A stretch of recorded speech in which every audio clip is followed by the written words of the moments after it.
Hello everyone, welcome है आप सबका अपना चैनल वन वर्ल्ड एकेडमी में। तो स्टूडेंट्स, आज जो ये सेशन स्टार्ट होगा वो क्लास 10th के लिए है। एनसीईआरटी को कवर कर रहे हैं हम लोग, आप अच्छी तरह से वाकिफ हो इस चीज़ से। क्लास 10th है जो कि फर्स्ट चैप्टर, और जो चैप्टर नेम दे रखा है यहाँ पर रियल नंबर्स। हम लोग प्रीवियस क्लास में अच्छी तरह से पढ़ चुके हैं रियल नंबर को, बट फिर भी इस क्लास में जो जो इसके मेन पॉइंट्स हैं इसको फिर से हम लोग कवर करने की कोशिश करेंगे। और जो चीज़ हमारा अगर पहले से पढ़े हुए हैं, अगर माइंड में अगर स्टोर नहीं है, तो उसे फिर दोबारा हम लोग रिकैप करने की कोशिश करेंगे इस वीडियो में। तो आप लोगों से रिक्वेस्ट है कि प्लीज़ वीडियो के एंड तक बने रहें, और काफ़ी इंपॉर्टेंट पॉइंट्स में इसमें कवर करने वाला हूं, तो आप लोगों को सीखने का बहुत ही अच्छा मौका मिलेगा। तो इसलिए वीडियो को बिना स्किप किए लास्ट तक बने रहिए। तो चलिए स्टार्ट करते हैं, क्या है आज का ये। हाँ तो गाइज, इस रियल नंबर के टॉपिक चैप्टर को स्टार्ट करने से पहले कुछ इंपॉर्टेंट नंबर्स है जो आप लोग प्रीवियस चैप्टर में, प्रीवियस क्लासेस में ऑलरेडी पढ़ चुके हैं बहुत ही अच्छी तरह से, लेकिन फिर भी हम लोग उसको दोबारा थोड़ा रिकैप करने की कोशिश करते हैं। आप लोग बहुत छोटे क्लासेस से पढ़ते हुए आ रहे हैं नेचुरल नंबर। भाई एग्जैक्टली नेचुरल नंबर होता क्या है? सेकंड नंबर में whole number and third point is integers. ये तीनों चीजें आप लोग बहुत अच्छे से पढ़ चुके हैं, लेकिन फिर भी इसे पढ़ने की, कवर करने की कोशिश कर रहे हैं, जिससे रियल नंबर को अंडरस्टैंडिंग करने में, समझने में काफी आसानी होगी हमें। तो हम सब अच्छी तरह जानते हैं नेचुरल नंबर्स जो होता है वो 1 से स्टार्ट होता है। Numbers that start from 1 is known as natural number. So 1 2 3 4 और जितने भी काउंटिंग नंबर्स हैं उसे हम लोग नेचुरल नंबर, इन शॉर्ट 1 से स्टार्ट होगा, नेचुरल नंबर होगा। अब आते हैं होल नंबर में। तो होल नंबर को जो लिखते हैं हम लोग वो 0 से स्टार्ट करते हैं। आप ये अच्छी तरह जानते हैं, start from 0 is known as whole number. So 0 1 2 3 4 and so many more, जितने भी नंबर्स आते हैं 0 के बाद वो सब के सब क्या हो जाते हैं? Whole number. एक इंपॉर्टेंट चीज इंटीजर्स में, ये भी आप अच्छी तरह से जानते हैं, इंटीजर्स में क्या होता है?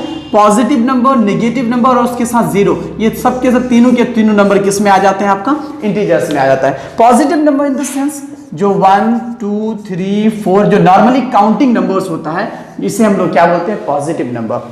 अगर आप नेगेटिव नंबर की अगर बात करो तो नेगेटिव में क्या हो जाएगा? माइनस पुट किया रहेगा ऑलरेडी पहले से। सपोज -1 -2 -3 -4 -5 -6 -100 -200, ये सब के सब क्या हो जाएंगे? आपका नेगेटिव नंबर हो जाएगा। और उसके साथ साथ 0 भी होगा, लेकिन 0 आपका ना ही पॉजिटिव है और ना ही नेगेटिव है, ये दोनों के दोनों इंटीजर नहीं है। ठीक है, पॉजिटिव भी नेगेटिव भी नहीं, लेकिन फिर भी इंटीजर है, लेकिन वो पॉजिटिव और नेगेटिव दोनों नहीं है। तो ये रहा हमारा नेचुरल नंबर, ये रहा होल नंबर, ये रहा इंटीजर्स।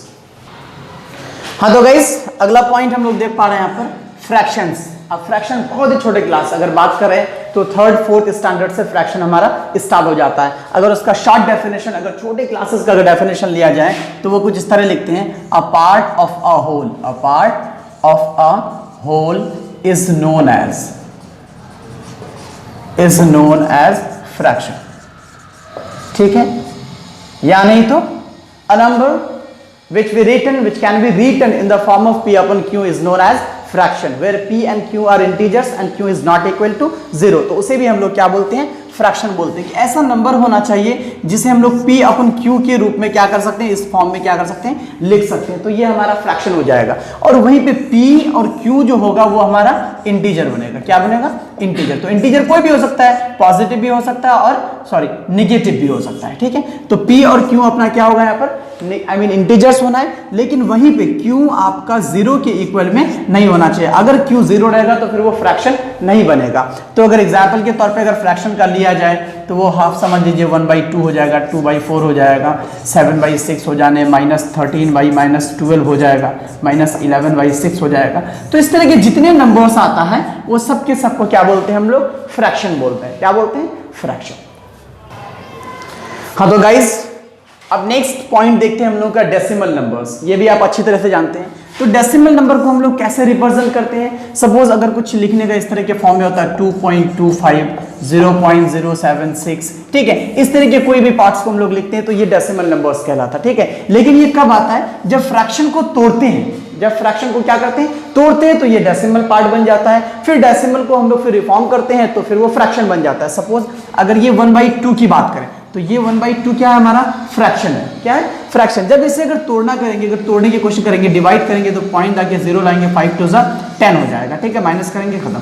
तो ये हमारा डेसिमल पार्ट बन गया और ये हमारा फ्रैक्शन। तो फ्रैक्शन से क्या कर लिए, डेसिमल बना लिए, या फिर इसी डेसिमल को 0.5 को अगर फ्रैक्शन बनाना हो तो डालेंगे, इस पॉइंट को हटा के उसके बदले 1 डालेंगे, इस पॉइंट के बाद 1 डिजिट है 1 0 बनाएंगे, तो ये हो जाएगा 5/10। इसे अगर लोएस्ट फॉर्म में लाओगे तो 5 1 5 5 2 10, सो आंसर विल बी 1/2। तो ये आपने क्या किया, डेसिमल से फ्रैक्शन में लाया, फिर फ्रैक्शन से डेसिमल में लेके गए। तो इस तरह के फॉर्मेशंस को क्या कहते हैं, डेसिमल नंबर्स कहते हैं। लेकिन इसमें एक इंपॉर्टेंट बात मुझे ये बतानी है, अब देख पा रहे हो डेसिमल नंबर्स की अगर बात करें तो इस डेसिमल पार्ट में एक इंपॉर्टेंस पहले बता दे रहा हूं। सपोज अगर लिखते हैं 2.25, ठीक है, तो इसमें दो पार्ट है, ये एक 2 दिख रहा है आपको और दूसरा ये दिख रहा है।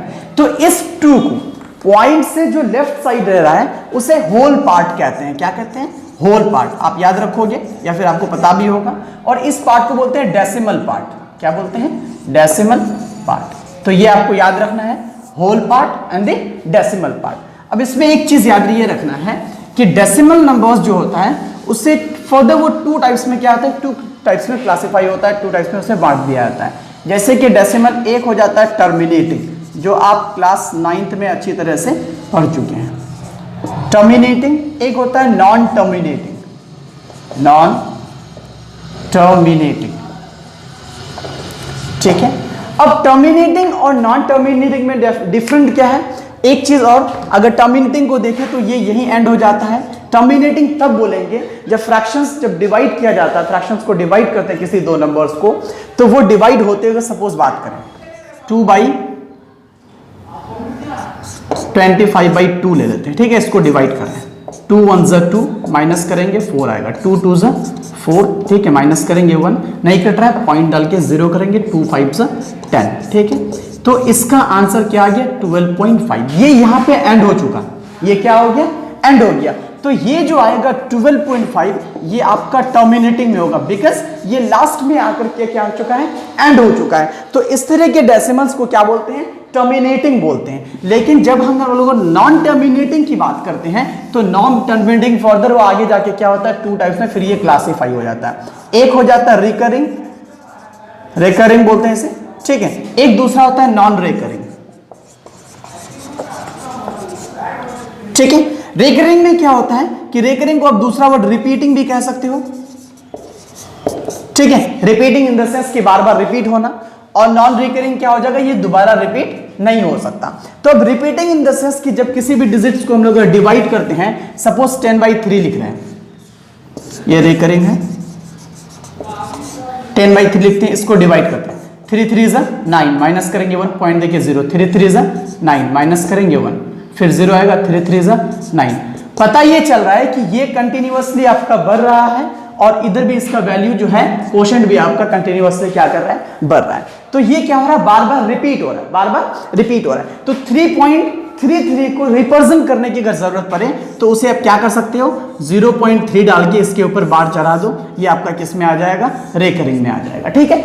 जब नॉन रिकरिंग की बात करें तो कोई भी ऐसे नंबर्स हो सकते हैं जिसका डिवाइड देने के बाद कुछ आंसर्स कुछ इस तरह से निकलते हैं, मान गए 4.5216732215, ऐसे कुछ भी हो, रैंडमली वो कोई पैटर्न तैयार नहीं कर रहा। जैसे यहाँ पे पैटर्न तैयार कर रहा था 0.33333 समथिंग 3 ही बढ़ रहा था आगे, बट यहाँ पे कोई पैटर्न नहीं दिख रहा है, सब रैंडमली आगे बढ़ रहा है। और पैटर्न कुछ 5 है, 2 है, 1 है, 6 है, 7 3 5 1 ऐसा कुछ आ रहा है, लेकिन वो कभी खत्म नहीं हो रहा और उसका पैटर्न का पता भी नहीं चल रहा है। तो ऐसे नंबर्स को क्या बोलते हैं हम लोग, नॉन रिकरिंग बोलते हैं। तो आपको समझ में आ रही होगी मुझे उम्मीद है। तो डेसिमल को फिर से एक बार रिकैप करते हैं। डेसिमल नंबर्स जो होता है वो 2 टाइप्स में क्या कर देते हैं, उसे डिवाइड कर देते हैं, टर्मिनेटिंग, दूसरा है नॉन टर्मिनेटिंग।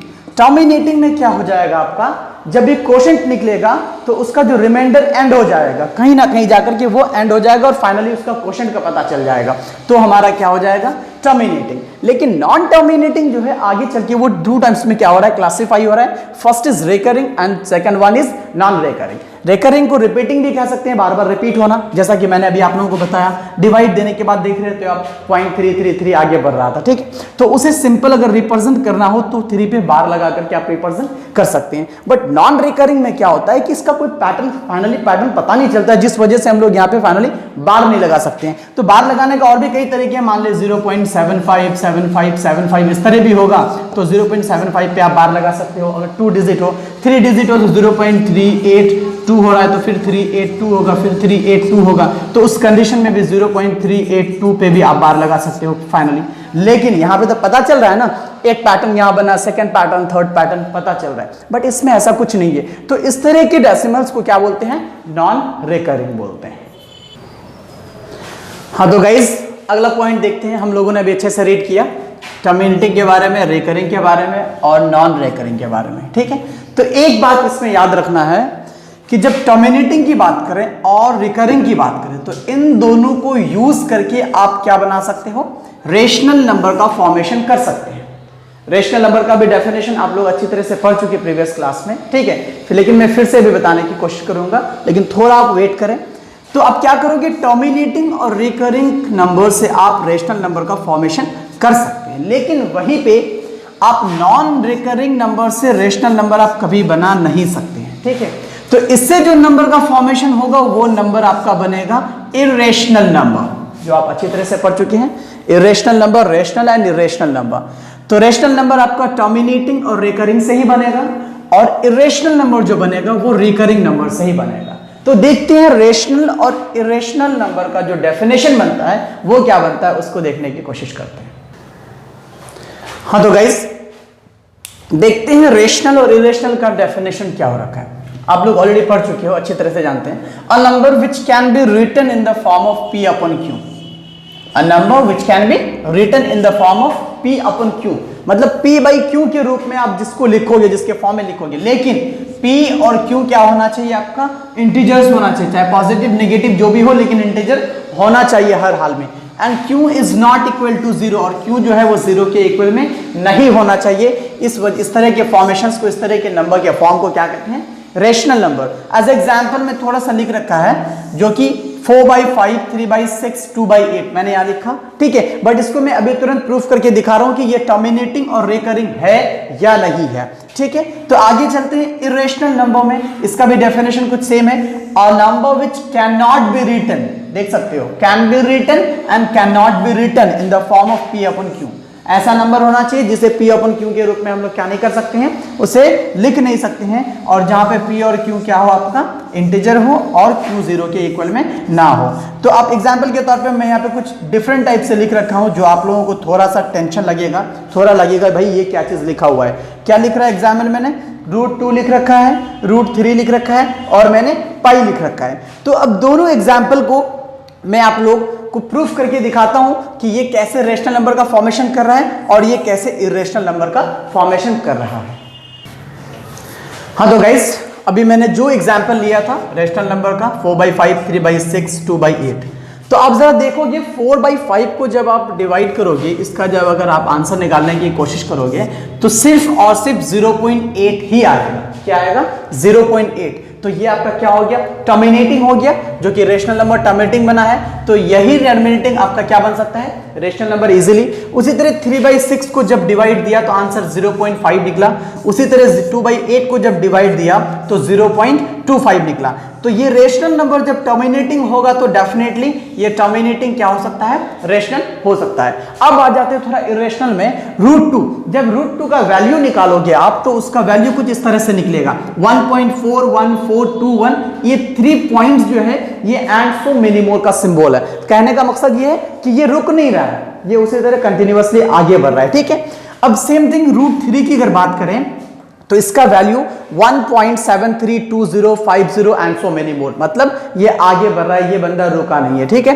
तो ये आपका रेशनल नंबर को दिखा रहा है, बिकॉज ये P/Q के फॉर्म में तो आ नहीं रहा है। जब P/Q के फॉर्म में रहेगा तो फिर वो रेशनल नंबर बन जाएगा, ठीक है। तो ये कुछ इस तरह है। अब पाई की वैल्यू की जब बात करें तो उसका वैल्यू 3.14159 एंड सो मेनी मोर, मतलब आगे बढ़ रहा है। लेकिन आपके ज़हन में एक बात तो आ रही होगी, जब हम लोग पाई का अगर वैल्यू लेते हैं, कोई मेंसुरेशन वगैरह में इधर उधर कहीं अगर पाई मिलता है तो उसका वैल्यू अप्रॉक्स में हम लोग निकालते हैं 3.14, राउंड ऑफ करके निकालते हैं। हमेशा याद रखिएगा एग्जैक्टली पाई का वैल्यू 3.14 नहीं होता है, हमेशा याद रखना, इसलिए पाई इरेशनल नंबर में आता है। पाई का जो एग्जैक्ट वैल्यू होगा वो 3.14159, आगे बढ़ते जाएगा, कहना मुश्किल है कितना तक जाएगा, लेकिन उसका राउंड ऑफ करके, क्योंकि हमको जो कैलकुलेशन करने होते हैं, हमें जो सॉल्यूशन निकालने के लिए वैल्यू पुट करने होते हैं, तो राउंड ऑफ में लेकर के उसे अप्रॉक्स में आंसर निकालते हैं, ठीक है। तो उसका अप्रॉक्स में लिया गया है कितना 3.14। जब डेसिमल को हटा करके फ्रैक्शन में लाते हैं तो 22/7 होता है, ठीक है। तो ये अप्रॉक्स है, कोई एग्जैक्टली आंसर नहीं है। तो इसलिए आपको बहुत बंदा कहता है कि भाई ये रेशनल नंबर में आ जाएगा,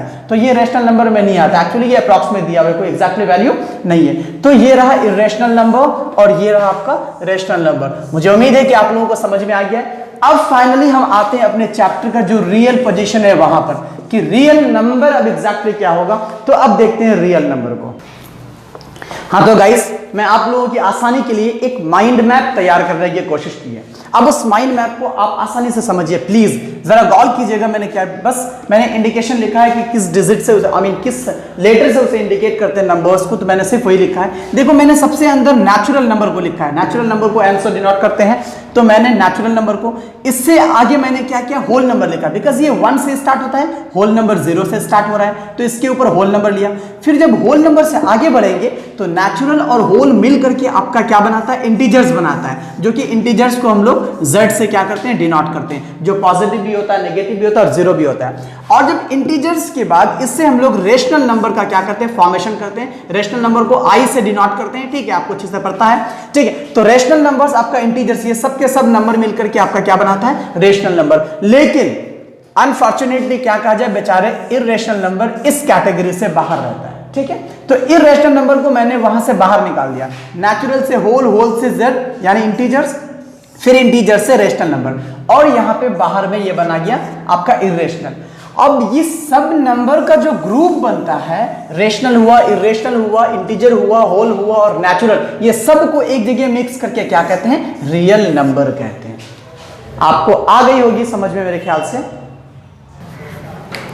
हाँ तो गाइस, ये क्लास 10th एनसीईआरटी मैथमेटिक्स का फर्स्ट चैप्टर रियल नंबर्स का इंट्रोडक्शन वीडियो मैंने बनाया, जो कि एक्सरसाइज को स्टार्ट करने से पहले बहुत इंपॉर्टेंट पॉइंट्स को कवर करने जरूरी होते हैं। यानी तो जब हम लोग अगर ऐसी एक बैग अगर चले जाएं एक्सरसाइज में, तो बहुत सारे पॉइंट्स हमारा आउट ऑफ माइंड होने लगता है और हम क्वेश्चंस को सही से सॉल्यूशन नहीं निकाल पाते हैं।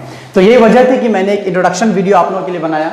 तो आप लोगों से रिक्वेस्ट है कि पूरे वीडियो को प्लीज ध्यान से आप ऑब्जर्व करो, देखो कैसे बनाया गया, ठीक है। उसके बाद आपके कलीग जितने हैं, कितने भी फ्रेंड्स हैं, ठीक है, जिस बंदे को इस चीज़ की खास ज़रूरत है, तो प्लीज़ आप उस तक शेयर करो, और वीडियो अगर अच्छा लगे तो प्लीज़ लाइक करो, कमेंट करो, और अगर अब तक चैनल को सब्सक्राइब नहीं किया तो प्लीज़ चैनल को सब्सक्राइब करो। बस इतना ही। Thank you so much.